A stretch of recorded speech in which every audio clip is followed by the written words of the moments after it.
তৰেণ বড়ো মোৰ সহকৰ্মী আছিলে।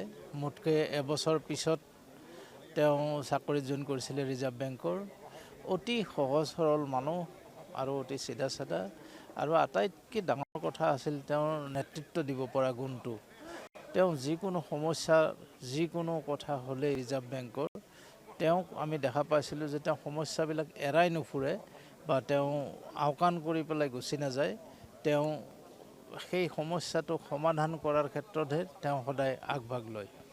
আৰু আটাইতকৈ ডাঙৰ কথা, সামাজিকভাৱে তৰেণ বড়ো আছিল অতি সুলভ মানুহ আৰু সামাজিকভাৱে অতি দায়বদ্ধ মানুহ।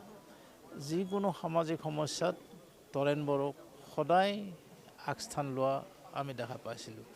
আৰু ৰিজাৰ্ভ বেংকৰ আমাৰ যিটো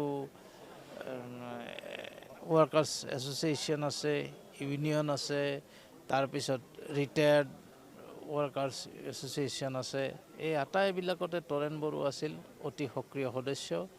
আৰু বিশেষকৈ সাহিত্য ক্ষেত্ৰতো তৰেণ বড়োৰ যি অৱদান তাক কোনেও ওলাই কৰিব নোৱাৰে। আৰু বিশেষকৈ সাহিত্য একাডেমীৰ কাউন্সিল মেম্বাৰ হিচাপে তৰেণ বড়োৰ যি ভূমিকা সি শলাগিবলগীয়া।